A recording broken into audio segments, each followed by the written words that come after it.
नमस्कार, आप देख रहे हैं सांस्कृतिक राजधानी न्यूज और आपके साथ मैं हूं प्रियंका। आइए बढ़ते हैं खबरों की ओर।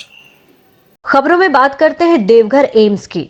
जो सेंटर ऑफ एक्सीलेंस बनेगा। जी हां, देवघर एम्स में आज से शुरू हुए 2 दिवसीय अंतर्राष्ट्रीय आदिम जनजाति स्वास्थ्य सम्मेलन के उद्घाटन के दौरान ये बातें केंद्रीय मंत्री अर्जुन मुंडा ने कही। इतना ही नहीं, उन्होंने कहा है कि शिक्षा, चिकित्सा और शोध के सबसे बड़े केंद्र देवघर एम्स को उनके मंत्रालय की तरफ से हर संभव मदद की जाएगी। आपको बता दें कि इस सम्मेलन के दौरान आदिम जनजाति समाज को बेहतर स्वास्थ्य सुविधाएं सुनिश्चित कराने पर मंथन किया जाएगा। केंद्रीय मंत्री अर्जुन मुंडा ने आदिम जनजाति समुदाय के बीच स्वास्थ्य को लेकर चिंता जताई और लगातार हो रहे जेनेटिक बदलाव पर भी चिंता जाहिर की है। 7 मई तक चलने वाले सम्मेलन में आदिम जनजातीय समुदाय के बीच एनीमिया के बढ़ते खतरे पर और उसके समाधान पर विस्तार से चर्चा की जाएगी। इस राष्ट्रीय सम्मेलन के दौरान एम्स के director doctor professor Saurabh Varshney, Deoghar विधायक नारायण दास के अलावे जनजातीय समाज के स्वास्थ्य और उनकी जीवन शैली पर शोध कर रहे देश भर के 50 से ज्यादा विशेषज्ञ शिरकत कर रहे हैं। इस सम्मेलन का विशेष फोकस जनजातीय समाज के लोगों के बीच स्वास्थ्य के दृष्टिकोण से चिकित्सीय सुविधा के साथ ही पौष्टिक आहार कैसे मिले, साथ ही समाज के युवा और वृद्ध लोगों को उन नशे से कैसे दूर रखा जाए, इस पर चर्चा की जाएगी।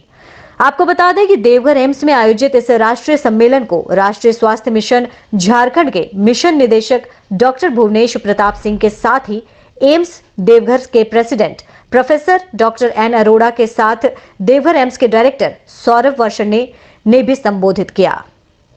देवघर का, जिन्होंने इस विषय पर एक महत्वपूर्ण और बड़ा उद्देश्य को लेकर आज संवाद 2 दिवसीय सम्मेलन का समिट का आयोजन किया है ट्राइबल हेल्थ के ऊपर में।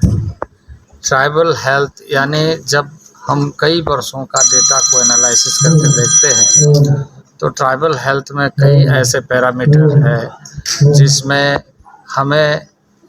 चिंता में भी डालता है और आगे काम करने का अपॉर्चुनिटी भी देता है। चिंता में इसलिए डालता है क्योंकि पिछले कई वर्षों में डेटा ये कहता है कि कई ऐसे हेल्थ के पैरामीटर्स है जिस पैरामीटर्स में ट्राइबल काफ़ी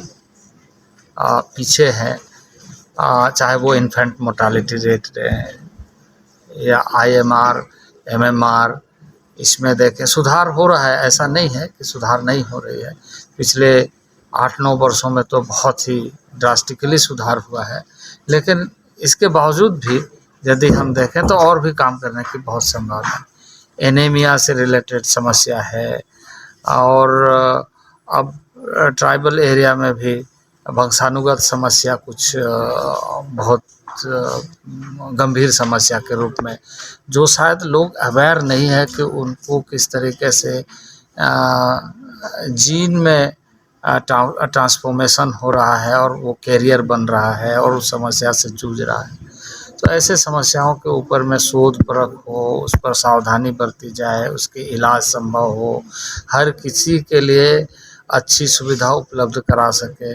और कुल मिलाकर के जो ट्राइबल एरिया है वो स्वास्थ्य से स्वावलंबन की तरफ बढ़े। इस दृष्टि के साथ ये जो आयोजन हुआ है,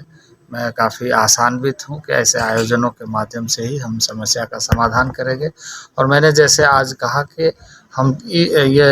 एम्स देवघर को हम सेंटर ऑफ एक्सीलेंस बनाएंगे। हमारे ट्राइबल अफेयर्स मिनिस्ट्री की तरफ से as a centre of excellence जो भी काम करेगा उस कार्य के लिए हमारा पूरा सहयोग प्राप्त होगा, ताकि हम आगे, ये एक एरिया है, एक तो आप समझ लीजिए कि एम्स अपने आप में एक बड़ी संस्थान शोध के लिए भी, चिकित्सा के लिए भी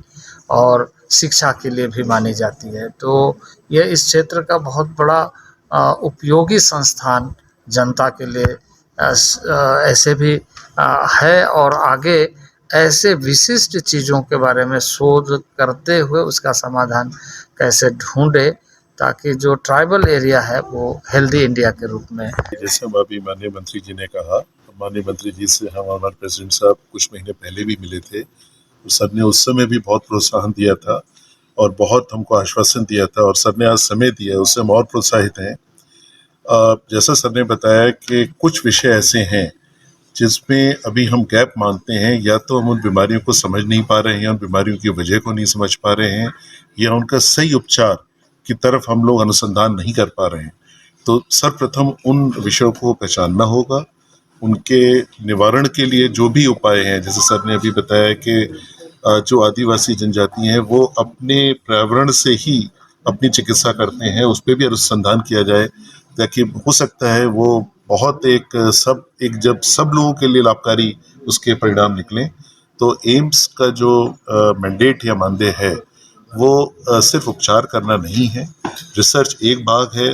स्वास्थ्य को प्रोत्साहित करना, लोग स्वस्थ रहें, वो भी एम्स का मैंडेट है। तो एम्स उसी पथ पे काम करेगा, क्योंकि इसकी स्थिति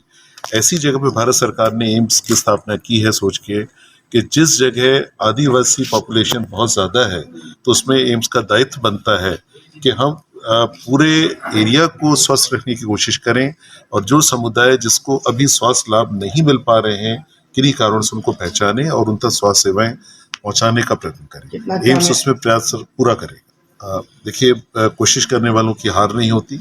हम लोग कोशिश शुरू कर रहे हैं, सबका सहयोग है, सर का मार्गदर्शन है, आप सबका सहयोग है, तो हम लोग पूरी उम्मीद करते हैं कि इतना पक्का है कि एम्स का जो मैंडेट है हम उसको पूर्ण करने में कोई कमी नहीं छोड़ेंगे।